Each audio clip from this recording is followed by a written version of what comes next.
tal? Muy buenas tardes. Saludamos a esta hora, siendo las 2 de la tarde, 1 minuto, a todos nuestros conferencistas y participantes en este Foro de la Salud y 27º Foro Farmacéutico de la ANDI. Vamos a continuar esta jornada de la tarde con el panel Limitación de Derechos Individuales en Defensa de la Colectividad, Economía o Salud o Economía y Salud. En esta oportunidad escucharemos a Aquiles Arrieta, magistrado auxiliar de la Corte Constitucional y catedrático, Marta Ospina, directora del Instituto Nacional de Salud, y Bruce McMaster, presidente de la ANDI. El moderador será Ricardo Ávila, analista senior del Tiempo y exdirector de Portafolio. Señor Ávila, adelante. Muchísimas gracias y muy buenas tardes a todos quienes nos siguen a través de estos mecanismos virtuales. Un saludo muy especial para nuestros panelistas, para el doctor Aquiles, para la doctora Marta. Para mí es un verdadero gusto tenerlos con nosotros esta tarde, y por supuesto para Bruce McMaster, presidente de la ANDI, quien a su manera es nuestro anfitrión. No hay duda de que estamos viviendo un periodo complejo después de cerca de 16 o 17 meses de detectarse el primer caso de COVID-19 en Colombia. El país ha pasado por muchas etapas y actualmente vivimos, sin duda alguna, si uno mira las estadísticas, la más compleja en materia de contagios y fallecimientos. Pero mientras eso sucede, somos conscientes de una decisión en materia de plena reapertura y de reintegración de aquellas actividades que habían visto restringida su operación durante varios meses. Y esa sensación de reapertura mientras estamos pasando, como se dice coloquialmente, por el pico más agudo de esta situación, para más de un observador es contradictoria. Valga la pena anotar que cuando uno mira la actitud de los colombianos hacia esta emergencia, ha venido variando de manera significativa. En la más reciente encuesta de Inbamer, tan solo a finales de abril, el tema de la pandemia ocupaba el cuarto lugar dentro de sus preocupaciones y era considerado el principal problema del país para el 9% de los encuestados en ese sondeo. Para finales de mayo esa proporción había bajado al 4%. Es decir, que más allá de que las cifras objetivas muestren indudablemente un empeoramiento de las circunstancias, la actitud de la población no necesariamente coincide con lo que muestran los datos. De eso vamos a hablar en el día de hoy, en todo este tema de la limitación de los derechos individuales, un asunto absolutamente clave.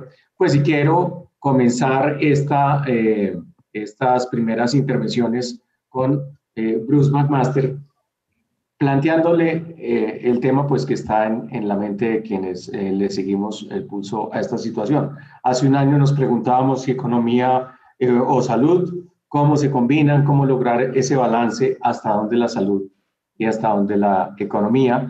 Después del doctor McMaster, escucharemos a la doctora Marta y cerraremos esta primera ronda con la doctora Aquiles. Adelante, doctor McMaster. Muchas gracias. Ricardo, muchas gracias y gracias también a los compañeros de panel por acompañarnos el día de hoy. Yo quisiera decir que iniciando la pandemia a principios, en marzo del año pasado y en abril del año pasado, se presentó una situación tremendamente, en mi opinión, tremendamente desafortunada o infortunada, en el sentido en que se planteó un dilema entre economía y salud que terminaba siendo realmente un problema ideológico y que terminaba siendo o teniendo un contenido, digamos, supremamente fuerte desde el punto de vista ideológico, que nos nos cambió y nos afectó tremendamente la narrativa. Por muchas razones. Yo diría que la primera razón es porque se consideraba inicialmente y se consideró inicialmente que el derecho económico era un derecho individual y que de alguna forma el derecho que se estaba afectando, inclusive pensando un poco en el título del panel que tenemos hoy en día, que el derecho que se estaba afectando era el derecho individual, por ejemplo, del empleado para trabajar, o el derecho individual del empresario para poder abrir su empresa o para poder abrir su restaurante o para poder abrir su hotel. Y eso nos afectó tremendamente, diría yo, la visión de frente a qué realmente estábamos, porque sin duda alguna estábamos tremendamente preocupados por el tema de salud, estábamos tremendamente preocupados por la amenaza de la pandemia, por la amenaza del contagio y, sí, y con razón además también por lo que esto significaba desde el punto de vista de salud pública. Pero pocas veces nos dimos cuenta o pocas veces se puso sobre la mesa la idea de que realmente estábamos afectando derechos colectivos muchísimo superiores a los que tenían que ver solamente con el derecho del trabajador o con el derecho eventualmente del empresario. Y nos comenzamos luego a dar cuenta en una forma costosa, en una forma dolorosa, que en realidad estábamos hablando del estado completo de la economía, del estado completo de la sociedad y que efectivamente nos estábamos enfrentando entonces a temas como tasas de desempleo supremamente altas, tasas de producción que caían, tasas de exportaciones que se estaban disminuyendo, actividad económica que se disminuía e incluso recaudos del Estado que caían y que no le permitían al Estado además hacer toda la política pública que había que hacer, incluyendo la política pública relacionada con la atención de la pandemia misma. Recordamos todos haber visto algunos mandatarios que decían que lo natural entonces era ir apagando poco a poco la economía y que frase que a mí me produjo realmente pánico cuando yo decía, si los mandatarios locales están pensando así y les parece que el costo es un costo menor, vamos a enfrentarnos a situaciones sociales complejísimas en los próximos meses. Y eso en realidad terminó sucediendo así.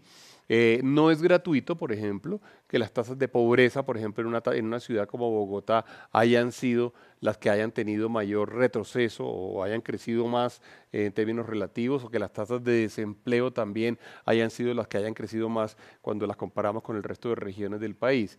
Y no es gratuito entonces que tengamos situaciones sociales que se ven reflejadas o que se deben a esto de lo cual estábamos hablando hoy en día. Ahora, no teníamos la receta, no sabíamos cómo hacerlo, no teníamos la receta desde el punto de vista de salud pública, tampoco la teníamos desde el punto de vista económico. De manera que lo que nos estamos enfrentando era realmente una situación completamente inédita para la cual pues ni siquiera teníamos las cosas suficientemente bien pensadas. Yo creo que si algo vamos a sacar de esta pandemia debe ser la de que nos pongamos de acuerdo alrededor de, bueno, cómo vamos a actuar en la próxima, cómo vamos a comportarnos en la próxima. Nosotros, por ejemplo, habíamos insistido durante muchísimo tiempo en que hubiera algunas campañas muy fuertes, por ejemplo, de autocuidado, y ustedes recordarán cómo lanzamos unas campañas con unos socios pues, muy conocedores del tema, expertos en cultura ciudadana, se las presentamos a unas ciudades, al gobierno nacional, a otras ciudades, y de repente nos vimos envueltos en una batalla política en donde unas ciudades decían que no la podían adoptar porque el gobierno nacional ya había hecho y mostraban la tarjeta que nosotros habíamos propuesto como parte de la cultura ciudadana, ya la había apropiado como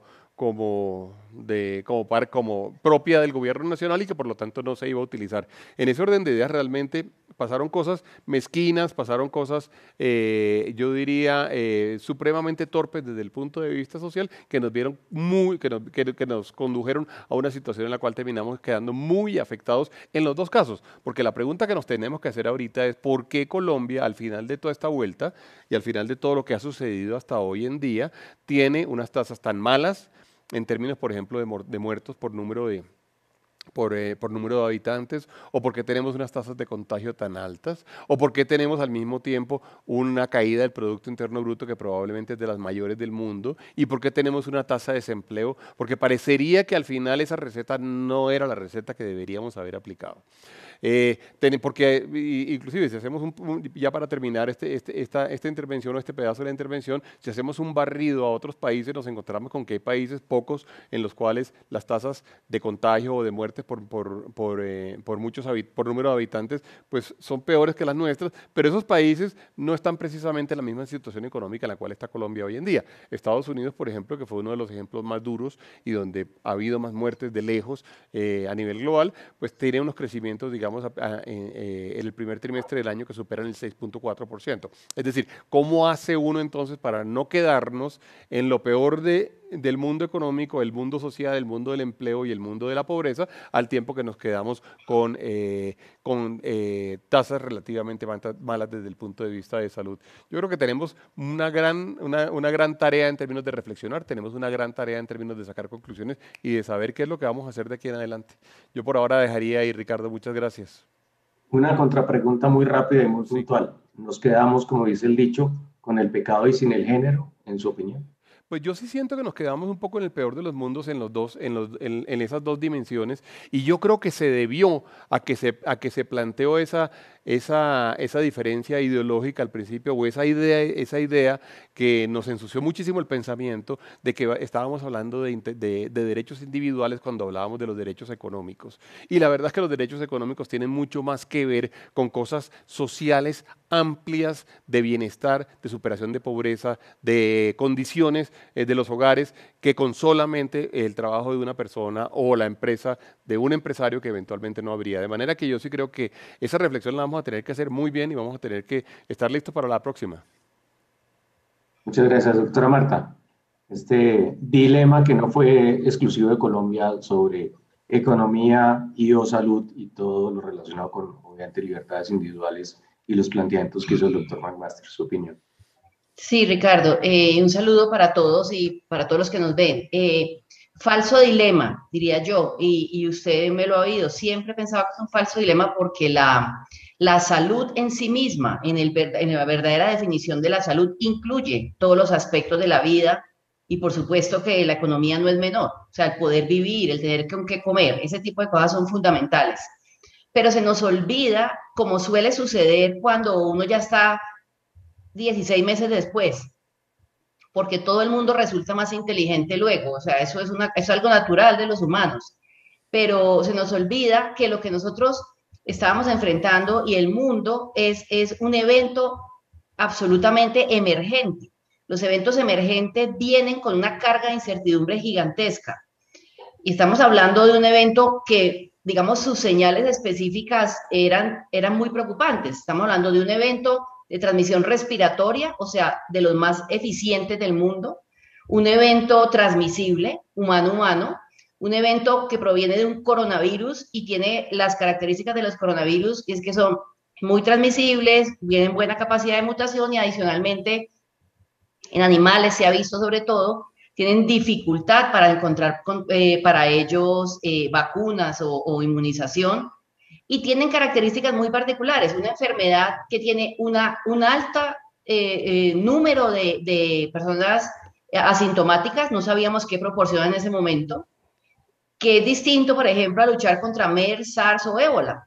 Enfermedades sumamente graves con una capacidad letal enorme, pero con todo el mundo sintomático, que cambia completamente la estrategia de contención. Un evento que adicionalmente tiene la capacidad de expansión ya demostrada en 40 días, y todo eso con la posibilidad de producir la muerte. Entonces, ¿de qué estamos hablando? De un evento que es un hecho que puede producir la muerte de manera masiva, que los modelos matemáticos muestran que puede hacerlo y esos 100.000 que tenemos hoy en día podrían haber ocurrido, los modelos lo muestran, uno lo puede correr 1000 veces y lo vuelve a mostrar en 14 semanas. Y ante esa situación, ese panorama que les acabo de pensar, no existe el dilema de si la salud o la economía. Es un riesgo general para la población y es en ese marco, en esas circunstancias que se toman las decisiones. Y obviamente sufre la economía y sería inocente pensar que no sería así. Y el que llegó a pensar que las consecuencias no serían gravísimas y que la recuperación del país no demoraría décadas, pues pecó de inocente. La misma pregunta, ¿usted qué cree, qué responde cuando se señala que nos quedamos con el pecado y sin el género? ¿Cree que eso también es una generalización? Creo que esa es una generalización. Creo que Colombia tenía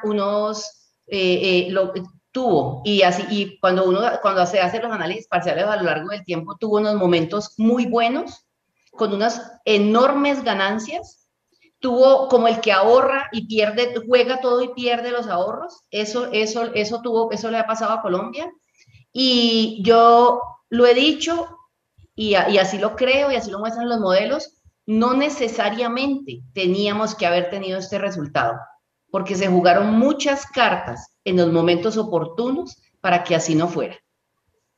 Muchas gracias, doctor Aquiles. Voy con usted y sobre toda esta discusión de libertades individuales, derechos colectivos, ¿cómo la ve usted desde el punto de vista jurídico? Bien, bueno, primero un cordial saludo a todas las personas que nos escuchan y pues muchísimas gracias por esta invitación. Un saludo a vos, Ricardo, a Marta y a Bruce McMaster, nuestro anfitrión. Bien, yo creo que para ponerlo de esta manera, en el Estado social y democrático de derecho, hay un principio básico y la jurisprudencia siempre lo ha señalado, y es los principios de razonabilidad y ponderación, y creo que hoy en día están en boca de todos cada vez más, que nos muestran una idea tal vez difícil de comprender, pero que cada vez es más una realidad todos los días, y es el derecho y nuestro sistema jurídico, más que ser un conjunto de reglas definidas y establecidas y precisas y cerradas, tiene que ser capaz de poder enfrentar situaciones tan difíciles y complejas como las que hemos visto. Y esto supone estar en la capacidad de poder ponderar, valorar lo que está en juego y ponderarlo. Yo coincido plenamente con las dos posiciones anteriores. Es un falso dilema, como lo dice la doctora Marta Ospina, es un falso dilema. No hay una buena economía si no hay salud adecuada en las personas. Los trabajadores no tienen salud. E igualmente, yo no puedo tener salud si no tengo una buena economía, si no están fluyendo los bienes y servicios, demás. Entonces, creo que desde el punto de vista constitucional podría decir que lo que protege a las personas, la Constitución del 91, y estamos ya a pocos días de estar celebrando los 30 años de la Constitución del 91, creo que la promesa es proteger la dignidad humana y poner el centro de toda nuestra existencia en la protección de la dignidad humana. Esta dignidad humana, diría yo, es un conjunto de protecciones de los derechos fundamentales, todos los derechos fundamentales, no es alguno. De nada sirve que yo no tenga casa, pero sí tenga educación, pero tenga salud, pero no tenga sanidad, pero no tenga... La vida en general, nos lo enseñan los biólogos, es este cuidadoso equilibrio que permita que la vida exista. Yo creo que las fuerzas sociales, constitucionales, los derechos, hay que lograr este delicado equilibrio entre la protesta, entre la salud, entre la economía, entre todos los aspectos. Y yo creo que tal vez al inicio, y coincido que a veces mirar de para atrás es muy fácil, y si otros hubieran sido los hechos, se hubieran reclamado otras cosas. Pero yo creo que en general lo que hemos aprendido es que no podemos sacrificar nada, que no podemos votar por la borda nada, y es tratar de buscar estos equilibrios. Y solo se cerraría con esta idea que he oído de varias autoridades del gobierno nacional y me parece bien y la celebro, y es que no debemos hablar también de un equilibrio nacional. No estamos en todos los lugares de Colombia en la misma situación, y es también un aprendizaje. Parte de Bogotá ha aprendido que tenía que hacerlo a veces por barrios, por zonas. Tal vez el equilibrio toque irlo variando, no solo por tiempo, sino por espacio. Pero diría eso para iniciar. Le voy a hacer una contrapregunta como a los otros dos panelistas sobre otro tema puntual. Parte de esta discusión de libertades individuales y derechos colectivos tiene que ver con diferentes segmentos de la población. Y recordemos cómo fueron las restricciones para los mayores de 70 años y cómo ellos interpusieron recursos legales que, según entiendo, usted me corregirá si estoy equivocado, ganaron para permitirles su movilidad. ¿Cuál es su postura frente a ese debate? No, yo pienso que ese es uno de los debates más interesantes que se ha planteado. Y digamos, entiendo que el presidente lo hizo de la mejor manera posible y con la más buena fe cuando empezó a hablar de nuestros abuelitos. pero también entiendo el reclamo de la población para decir, por favor, no nos infantilicen. Y tiene que ver con dos tensiones que existían y que las vamos a ver todo el tiempo. Y era, por un lado, son sujetos de especial protección constitucional y tocaba tomar todas las medidas para protegerlos especialmente. Pero por el otro lado, merecen todo el respeto y son tal vez las personas con mayor capacidad de razonamiento y ponderación y experiencia. Y en esa medida, pues los sabios de la tribu, las sabias de la tribu, y en esa medida también debía ser respetado las decisiones que tomaran. Yo creo que plantea unos dilemas éticos muy importantes y en general creo que llevaba el mismo camino de ponderaciones y de razonabilidad. Mencionaría, por ejemplo, algunas declaraciones de Humberto de la Calle Lombana. Como buen constitucionalista, él, si bien reclamaba y hacía parte de las personas que reclamaban su libertad para poder salir y no sentirse en casa por cárcel por la edad, que era muy interesante, indudablemente. También él decía algo y era, yo aceptaría entonces, por ejemplo, que no haya una especialidad a la hora de discusiones sobre una cama en unidad de cuidados intensivos si esto es necesario. Era muy interesante porque era la idea de decir, listo, yo decido ejercer mis derechos con una plenitud grande, pero aceptaría el costo que implicaría de alguna manera. No quiero decir que el balance que él hizo ahí sobre la marcha fuera el adecuado, pero yo creo que es esta tensión que tenemos y es cómo ponderar, sobre todo en estos momentos cruciales, y tratar de guardar ese equilibrio que conserve la vida. Muchas gracias. Vuelvo a Bruce McMaster. La doctora Marta en su intervención utilizó el símil de que de alguna manera nosotros logramos ahorrar y nos acabamos gastando esos ahorros en puntos determinados. Y esta es mi interpretación, no la de ella, simplemente lo hago, pero yo la escuchaba y pensé, las movilizaciones masivas durante estas semanas de paro nacional parecerían encajar dentro de esa figura de que nos gastamos todos los ahorros pues, bajando la guardia para utilizar la expresión coloquial. ¿Cuál es su visión? Bueno, a mí me vino a la mente, Ricardo, exactamente lo mismo cuando la doctora Marta lo mencionaba. Yo decía, de alguna forma, lo que está diciendo es que hemos hecho grandes esfuerzos, hemos hecho esfuerzos que inclusive son costosos desde muchísimos puntos de vista y que eventualmente se están dilapidando por la vía de perder completamente los principios de autocuidado y los principios de cuidado colectivo que habíamos pregonado todos, incluyendo una muy buena parte de quienes habían liderado estas marchas porque fueron muy fuertes, por ejemplo, los los afiliados a FECODE, los profesores afiliados a FECODE en decir que no iban a volver a estudiar hasta tanto no tuviéramos medidas de seguridad suficientemente fuertes y buenas en los colegios, hasta tanto no hubiera vacunación, hasta tanto no hubiera, inclusive, no se hubieran dado algunas reformas en los colegios y en los planteles desde el punto de vista de infraestructura. Y este mismo grupo es un grupo que luego dice que no solamente o convoca no solamente a grandes aglomeraciones, sino llega a decir que incluso estas aglomeraciones van a ir hasta las elecciones del año 2022, que por lo menos suena algo pues contradictorio. De manera que yo diría que sin duda alguna allí ha habido un efecto importante, pero también me atrevería a decir algo más un poco en la línea de lo que decía la doctora Marta, en el sentido de que al final, si algo debería uno haber aprendido de todo esto que sucedió durante este tiempo, es que realmente nosotros siempre estuvimos frente a un reto inmensamente multidimensional.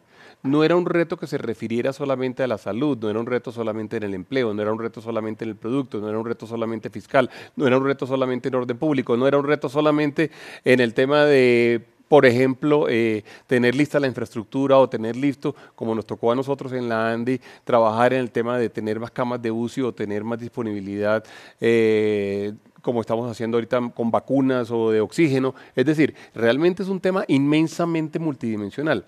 como son la mayoría de los problemas que tienen los gobernantes. Los gobernantes casi nunca realmente tienen un tema que se refiere, o un reto que se refiera solamente a un tema, y por lo tanto realmente las decisiones todas tienen que ser completamente ponderadas, como decía el doctor Aquiles, y balanceadas en términos de poder tener en cuenta todo lo que tenemos enfrente a nosotros. Y es por eso que es difícil además gobernar, porque el gobernar requiere de asumir unos costos por un lado para lograr unos beneficios, y hay que ver cómo hace uno para balancear realmente esa mesa y produce el mejor resultado posible, o el menos costoso en este caso, para toda la sociedad. Estamos viviendo quizá entonces estamos pasando entonces por una situación pues nada deseable alrededor de lo que está sucediendo desde el punto de vista de salud hoy en día. Uno pudiera también preguntarse si no aplica lo mismo para el tema de la apertura económica, y la respuesta yo le diría, Ricardo, que sería exactamente la misma.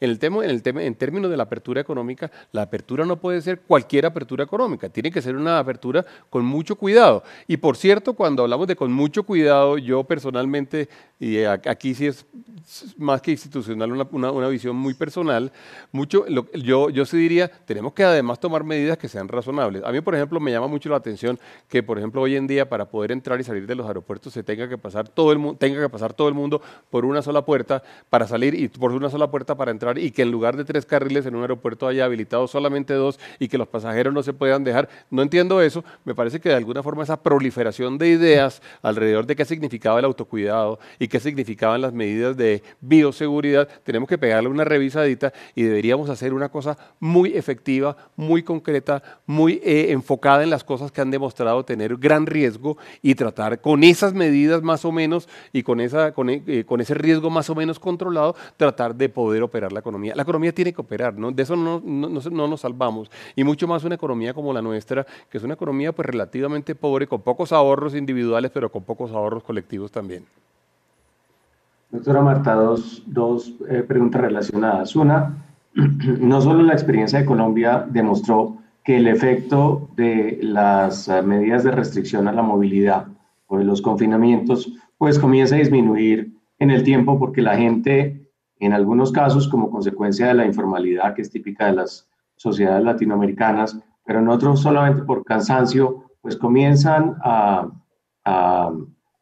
pues a olvidarse esas limitaciones, a menos que haya un proceso de aplicarlas casi que policivo. Y por el otro lado, pues estamos entrando o seguimos avanzando en un proceso de vacunación en el cual, valga la pena decir y reconocer, Colombia comenzó más tarde que buena parte de sus pares latinoamericanos, y hoy en día pues ocupa el tercer lugar, todavía muy lejos del ideal, pero ciertamente por encima de países como Brasil o Argentina, pues que parecían inicialmente haber tomado la delantera. Entonces quisiera por un lado que nos elabore sobre este tema de la validez de las restricciones y un poco la salida que significa la vacunación y el escenario que tiene ante sí el país. Bueno, es muy interesante. La medida del confinamiento o de las cuarentenas, como es su nombre oficial, aunque no son 40 días, vienen de la historia de la epidemiología, tiene un origen o una lógica científica. Pero de entrada, la medida tiene un límite tanto de acción cuando está aplicada como de duración. Eso es algo que es claramente conocido. Sin embargo, ahí hay otro dilema que curiosamente Colombia ha interpretado como o la medida es restrictiva y hay un manejo policivo para que se cumpla, o la medida se pierde, porque se nos olvida, y lo lamento mucho, se nos olvida que hay otro camino. Y es que si nosotros fuéramos una sociedad, que no lo somos, con mayor cohesión social, con un pensamiento colectivo real, que no sufriéramos de esta enfermedad del colombiano, que es el individualismo rampante y el egoísmo absoluto, entonces pensaríamos más como otros países. Y esos otros países, estoy muy de acuerdo en lo que dijo ahorita el doctor Aquiles, y es que eso es un equilibrio.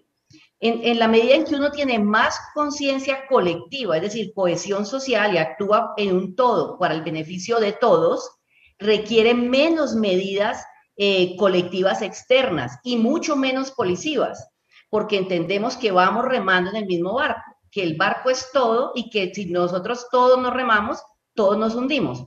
pero lejos estamos de ese pensamiento, lejos. Por lo tanto, las medidas colectivas se vieron como una agresión a los derechos individuales, en lugar de verse como una línea que nos trazaba desde lo individual para cumplir con un objetivo colectivo. Y es muy triste. Entonces, esas cuarentenas o esos confinamientos se ponen con un objetivo clarísimo, no se ponen simplemente con un antojo, con una moda, no tienen un objetivo clarísimo. Y el objetivo clarísimo era ganar tiempo. Y se buscó ganar tiempo para crear infraestructura, pasar a tener más o menos 5.000, la gente le dice camas, pero realmente 5.000 servicios integrales individuales de UCI a más de 12.000 como se tiene hoy en día, un crecimiento inimaginable, y se logró, para tener una expansión en la capacidad diagnóstica que era inexistente en América, incluyendo Estados Unidos, para crecer en la capacidad de tratar, porque nunca habíamos visto un caso de esos, para conocer que el personal de salud pudiera tratar, para comprar, además, cosas fundamentales como equipos de protección personal. Ese tipo de cosas requieren tiempo, requieren procesos, y ese fue el tiempo que se ganó. Todos hubiéramos apostado a la posta, a que de algún momento se entregaba la posta a la población, y la población entendía o entendíamos, aprendíamos, íbamos disminuyendo la medida colectiva por el autocuidado, porque comprendíamos cada vez más que se trata de un virus respiratorio que se transmite por aerosoles y por microgotas, que adicionalmente la distancia nos protege porque las gotas tienen una distancia, o sea, que aprendíamos la lógica y que eso nos permitía cuidarnos. Paradójicamente, no ha sido así. Entonces, realmente el asunto de tener un confinamiento tuvo una razón de ser, y seguramente en circunstancias similares lo volveríamos a tener. Lamentablemente no maduramos, nos quedamos como niños, ni siquiera llegamos a ser adolescentes en el asunto de asumir el manejo propio e individual de la pandemia. Y eso es muy triste. En el tema de la vacuna, yo me voy a permitir repetir la palabra de un funcionario del ministerio, una frase de un funcionario del ministerio que me parece muy diciente. Y me dijo alguna vez, por allá en febrero, me dijo: Marta, es loco que se piense que nadie ha tenido la inteligencia mínima para cuando se negocia, porque recuerden que la negociación empezó temprano, cuando se negocia, decirle al que vende: por favor, quiero vacunas en diciembre o las quiero en enero, pero por supuesto, o sea, faltaría inteligencia para no hacer eso. Pero ninguno de ellos, ninguno ha dicho sí, se las doy en diciembre, se las doy en enero, ninguno. ¿Por qué? Porque hay otros postores con mucho dinero que tienen unas ofertas gigantes, millonarias, y mucho dinero para pagar de manera individual cada una. Entonces, vuelvo a algo que he dicho que lamento, que es: en el mundo de la inseguridad tecnológica, uno sale dispuesto a hacer fila, y en la fila coge el turno y el puesto que le toca. Bueno, muchas gracias. Ahora que la doctora Marta menciona el tema de la vacunación, hay un tema también jurídico con el cual quiero volver al doctor Aquiles, que me parece muy interesante. Hace un par de días o ayer, el presidente Joe Biden reconoció que Estados Unidos no va a cumplir la meta de tener inoculada con al menos una dosis al 70% de la población estadounidense por una razón básica, y es que hay una alta proporción de ciudadanos de ese país que han optado por no recibir la vacuna. El ritmo de vacunación, que llegó en algún momento a aplicar 3,5 millones de dosis diarias, ha bajado a cerca de 1 millón. Este es un típico caso en el cual entran en conflicto los derechos individuales con los derechos colectivos. ¿Cuál es su opinión al respecto? Y lo pondría aún... Teniendo en cuenta que en el caso de Colombia también hay personas que han optado por no recibir la vacunación. Claro, claro. Yo pensaría que ahí viene, además, hoy nos despertamos con una noticia un poco más fuerte en términos de derechos, y es que el presidente Duterte estableció la orden de que tenían que ponerse la vacuna. Y si no se la ponen, lo van lo agarran, lo ponen preso y se la ponen a la fuerza. Le dice, yo se la pongo igual a la fuerza, o sea, mejor póngasela a las buenas que se la pongo a la fuerza, que es, digamos, una respuesta aún más fuerte en el sentido de imposición, y uno podría tener, y ahí uno tiene, digamos, como un abanico muy grande. ¿Cuál es mi posición? Yo creo que en general lo que hemos visto es que cualquier decisión que sacrifique alguno de los valores constitucionales en juego, pues es una señal de que quizá por ahí no es el camino. Entonces, yo creo que dar una prelación absoluta a la libertad y que se decida lo que se quiera, yo creo que puede tener unas complicaciones que todos la entendemos, pero la imposición también. Es probable que, por un lado, se justifica que el Estado destine recursos, incluso a aquellas personas que consideran que no debe ser válida la vacunación. Ellas deben aceptar que el Estado utilice sus recursos, pagados como tributos, para propiciar que incluso él mismo se vacune. Y él debe aceptar eso. Digamos, de ahí ya hay una limitación al derecho individual. Porque yo puedo decir, no, yo no me vacuno, pero además que no usen mi dinero para propiciar la vacuna. Es que eso es un plan conspirativo, perfecto. Entonces, hay un respeto hasta esa acción individual, pero no, por ejemplo, a que su concepción individual impida que el Estado promueva la vacunación. Entonces, digamos, ahí yo creo que hay un balance importante. Yo creo que también hay que confiar en la libertad y en la libertad de expresión, y esa es una herramienta muy importante. Hay una anécdota personal, y debe haber muchas, de una persona que me dijo, mire, yo no me voy a vacunar, ¿no? Y finalmente, viendo algunas informaciones en medios de comunicación serios, incluso youtubers, pero serios, pudo tomar una decisión y decir, sabe, me vacuno. Entonces, yo creo que hay que confiar en la razón, hay que confiar en las personas, y que con una buena educación y respeto a la libertad es probable que las personas tomen buenas decisiones. En todo caso, nos veremos abocados a decisiones complejas como restricciones de algunos derechos, son las preguntas del orden del día, y es, vamos a crear, por ejemplo, espacios semipúblicos, es decir, que usted tenga que demostrar que está con una prueba negativa o que no es población de riesgo, etcétera. Y diría lo siguiente, yo quisiera ser optimista, y es lo que queremos todos, pero también los datos nos hablan de nuevas cepas, de eventuales, de hecho, lo que mencionó la doctora Marta Espina, o sea, y algunos epidemiólogos desde el inicio lo han dicho, este nivel de contagio con algo tan complejo como el ébola es otra historia. O sea, estamos tal vez ante uno de esos primeros casos que plantea unos dilemas muy complejos, novedosos del siglo XXI, que suponen un balance de derechos difícil de entender.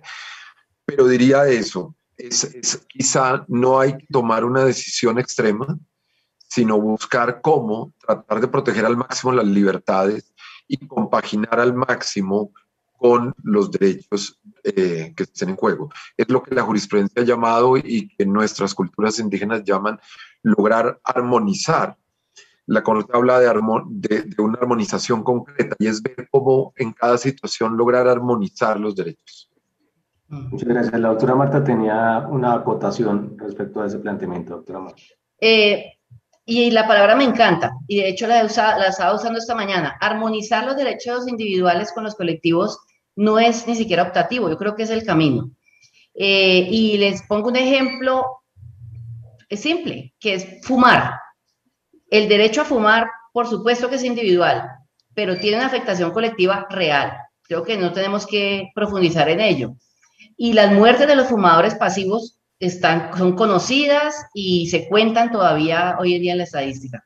Cuando estamos hablando de enfermedades transmisibles prevenibles por vacuna, y entonces ahí me dirán, no previene el contagio. Ojo, Se sabe que cuando hay unos grandes números, se disminuye la probabilidad de transmisión viral, de circulación viral. Entonces ahí todos estamos aportando de alguna manera. Y por eso es muy importante, tal vez un mensaje más detallado, tal vez para el que quiere tomar esa decisión informada, pues el mensaje tiene que ser más detallado. Usted aporta con la vacunación al colectivo, pero también desde el punto de vista individual, lo que asegura es la dignidad, porque la vacuna realmente disminuye la probabilidad de tener una muerte en una unidad de cuidado intensivo y le da con eso ganancia en dignidad.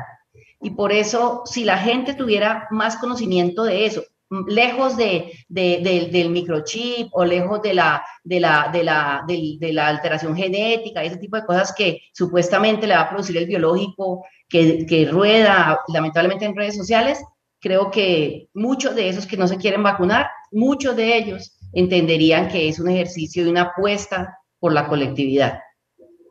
Muchas gracias. Se me está acabando el tiempo, pero no puedo dejar de hacer varias preguntas puntuales para los panelistas. Para Bruce McMaster, no faltará quien diga que la campaña de vacunación por parte del sector privado, que está a punto ya de arrancar en el terreno, si se me permite la expresión, y de la cual la ANDI ha sido la entidad líder detrás de este esfuerzo. Alguien diría, pero de alguna manera esto es una forma de sobreponer los derechos individuales de una serie de empleados de empresas frente a los derechos colectivos de la población. Hablemos un poco sobre esa campaña y los objetivos que están persiguiendo dentro de esta controversia, Luz.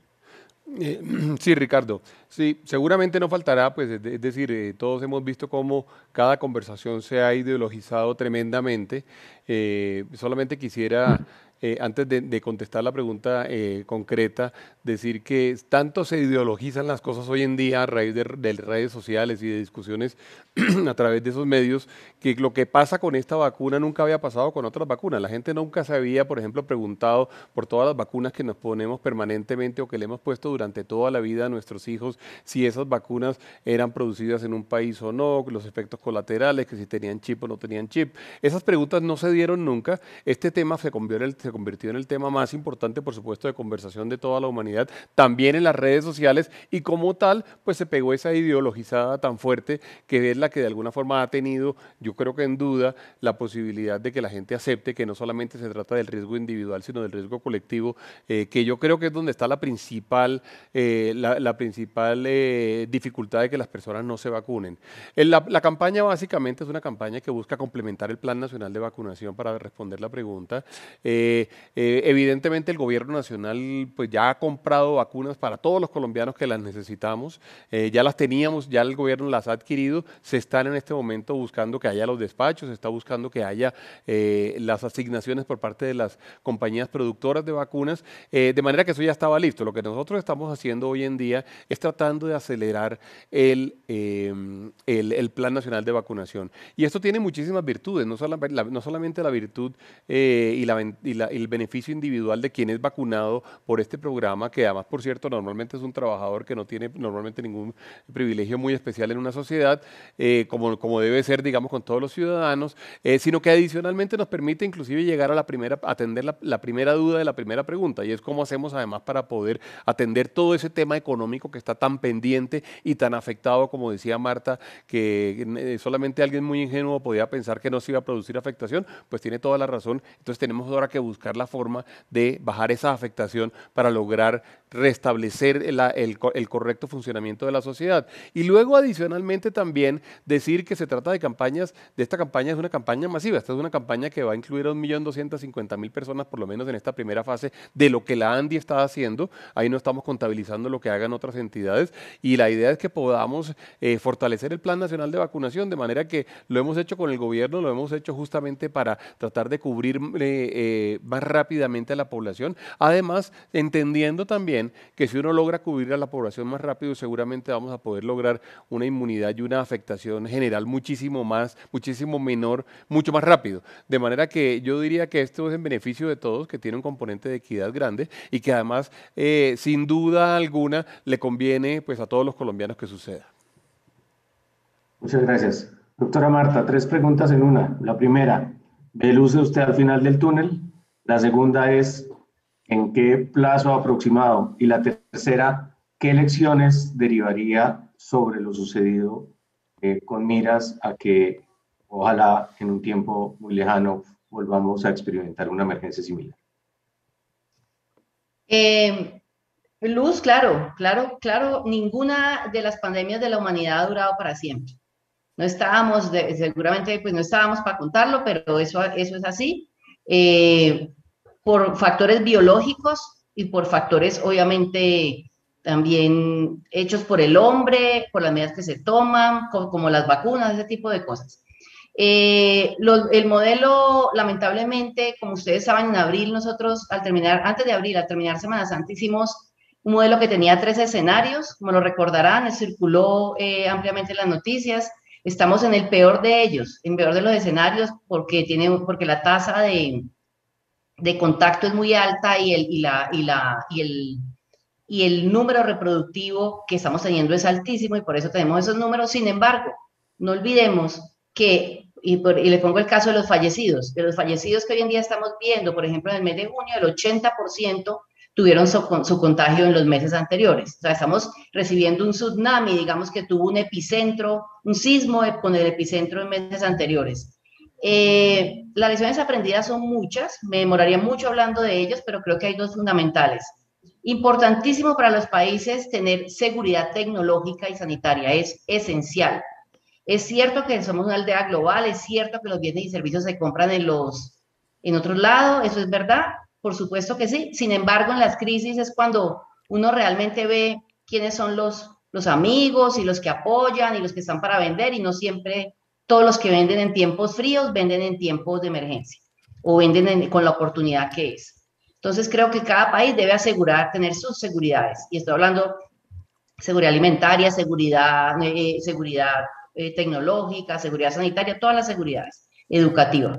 Pero otra cosa muy importante, que ya lo he dicho y quiero cerrar con eso, es que las capacidades básicas de los territorios son indispensables y no pueden depender de los gobiernos de turno. Y no puede ser que cuando hay cambio de gobierno barran con la capacidad adquirida. El talento humano con su experiencia, suficiente además, los insumos, los reactivos, el personal, los equipos, tantas cosas que son lo mínimo para que un territorio se asegure sanitariamente, debe permanecer 365 días al año y debe ser obligatorio para todo mandatario y debiese ser además la base para que los territorios recibieran sus recursos. Esto es indispensable. Tal vez muchos de los que me oyen no entienden, pero no saben lo que es para nosotros llegar a los territorios y no encontrar a nadie y tener que responder solos, haciendo la tarea que el territorio no está haciendo. Eso no nos podemos volver nunca jamás a dar ese lujo. Eso es imposible. Muchas gracias. Muchas gracias por todo lo que usted hace además. Doctor Aquiles, ya me quedan 2 minutos ya de cierre sobre las lecciones que deja esto desde el punto de vista de este aparente conflicto de derechos, que además se puede extrapolar al tema de la salud como un derecho y el tema de esa tensión entre el uso de los recursos en beneficio de unos y no necesariamente el interés colectivo, su postura sobre eso y de las lecciones. Y hay 2 cosas. Primero, y es que todo aquello que está en juego yo lo puedo ver desde una perspectiva individual o colectiva, que me parece muy importante. Es decir, una empresa es muy importante desde la iniciativa individual de ese empresario, pero a la vez es importante porque es la fuente empresarial de economía y de empleo de unos trabajadores. Pues digamos, lo individual y lo colectivo está mezclado y muchos de estos valores tienen esas dos dimensiones. Pero diría que un aprendizaje importante es, nuevamente, los derechos son indivisibles e interdependientes. Aquellos países que tenían una gran capacidad en protección del derecho a la salud se podían dar el lujo de proteger sus derechos de libertad. Pero aquellos países que no habían protegido muy bien sus derechos sociales de salud tenían que restringir más los derechos de libertad. Luego están totalmente conectados, no es posible defender unos sí y otros no. Y creo que otra enseñanza también respecto a qué camino tomar, porque es obvio que, listo, no apago totalmente la economía para proteger la salud, ni solo ni prendo totalmente la economía y la salud no me importa, tengo que equilibrar, pero ¿cómo hacer? Una regla importante puede ser que obviamente al inicio, y la jurisprudencia constitucional fue diferente con el gobierno al inicio porque se estaba descubriendo qué hacer. Cuando yo estoy en un escenario de incertidumbre, ya se ha dicho acá varias veces, el COVID mucho era todo nuevo, tocaba actuar al tanteo, con principio de precaución, de prevención, y eso está bien. Pero la regla es, si bien yo puedo por prevención tomar una cierta limitación, eso me obliga a tratar de estar pendiente. Y yo adquiero una obligación para estar pendiente. Si opté por darle prelación a la salud, pues debería tener un monitoreo constante del tema económico y no dejarlo más restringido de lo que corresponda, o lo contrario. Yo preferí más a lo Bolsonaro, a los Estados Unidos, a lo Brasil, optar por la economía, pues debería tener un control muy grande sobre esto otro y llevar ese monitoreo. Y sobre el tiempo entender que esto es orgánico y que está evolucionando. Y creo que en ese sentido, yo creo que también hay unos mensajes importantes y mencionaría, por ejemplo, la manifestación de la alcaldesa de Bogotá, en la cual parte de la apertura la da en un contexto en el que le pide excusas a los bogotanos por no haber atendido varios reclamos. Yo creo que entendido de buena manera era decir, mire, tengo que ponderar esto mejor y más adecuadamente. Y uno lo ve en diferentes instancias del gobierno, el presidente también, tratando de buscar ese equilibrio. Y yo creo que ese es como el gran aprendizaje. Pues muchísimas gracias, de verdad que muchas gracias a el doctor Aquiles, a la doctora Marta, a Bruce McMaster, además a Ana María Vesga por la invitación, por la capacidad de organizar este interesantísimo panel. De verdad que lo he disfrutado muchísimo como moderador, para mí ha sido un verdadero privilegio. Les deseo a todos la mejor de las tardes y por supuesto seguimos con el foro. Muchísimas gracias y que estén muy bien.